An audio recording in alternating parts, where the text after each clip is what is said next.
Hi, hello, I'm Noxie, and welcome to Nox in a Box. Let's talk.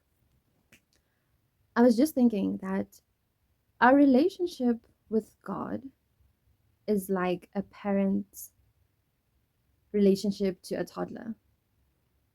I remember there was a time when my nephew used to mess up the kitchen. He would remove the pots from the cupboards, the spoons from the drawers. He'd just make a mess, and my sister would lose it, as anyone would. So he did that for some time, and my sister would always be telling him to stop. And he wouldn't. He he just wouldn't. So at the end of the day, my sister wouldn't be unkind to him.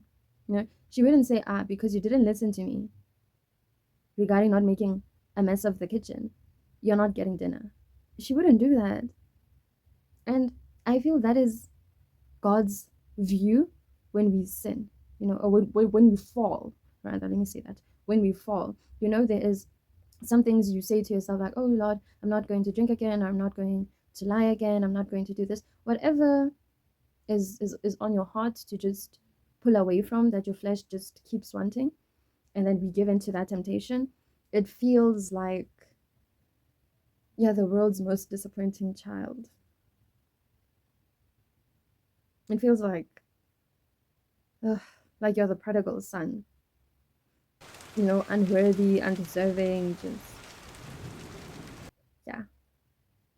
But with God, He always wipes the slate clean, whenever we seek His forgiveness. Like the verse that says that God's mercies are new every morning. Meaning, when you pray today, still apologizing about yesterday or still feeling guilty about yesterday, you are the one reminding God of yesterday's faults because He does not remember them. And I think that's a bit hard to grasp for us as humans because we would not extend that grace easily to others, let alone ourselves. The Bible verse in Ephesians 2, verse 8 to 9, it reads that salvation is a gift of grace through faith, not earned by works. So I believe that we cannot keep track of all the sinning we do and all the relatively good we do. You can't say, oh, let's say I prayed all of last week. I did not miss a single prayer time the whole of last week, or I read my Bible the whole of last week. It's just today that I was too tired, or whatever the reason, and I didn't read my Bible, and we feel like God is holding it against us, or we feel like, oh, we can get a pass because at least I read it the whole of last week. But that scale cannot be balanced ever. It cannot match. It's grace. What I receive is grace. It's not something I can work for. Not saying something I work from. I remember. I think that was a teaching by Joseph Prince. I can't remember, but yeah, in a sermon I once heard that we work from grace. We don't work to grace. So my point is that God wipes the slate clean each and every day. And the enemy uses our knowledge in knowing that we are not worthy and we fall short of the grace of God. We fall short of God's grace and mercy. And the enemy uses that to further ridicule us and cause us to point more fingers at ourselves that, you see, you're guilty.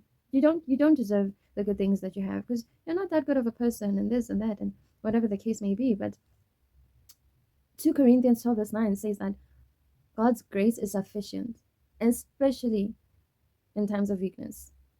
Particularly when we are weak, that's when His grace just fills in the gaps and everything else. I searched the definition of grace and it reads, it is God's unmerited favor and love extended to humanity, often described as a gift freely given. It signifies God's kindness, forgiveness, and blessings offered to people despite their imperfections and failings. I think, we should try to really believe the words that come out of our mouths when we pray. Ask and you shall receive. You ask for forgiveness, boom, you've received it. Simple as that. Let's not complicate things. It does also garner the thought that not of not taking God's grace and mercy for granted. But that's another thing. Let's focus on this, that the only one who remembers your faults, your mistakes, is you. And maybe the people who have a grudge against you. But it's just that.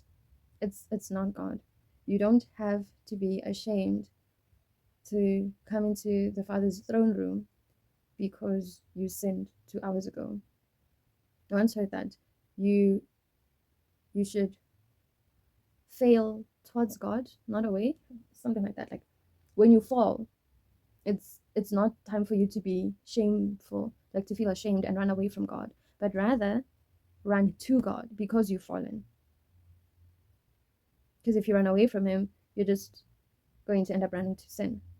So if you run to Him, you run to sufficient grace. You run into sufficient grace.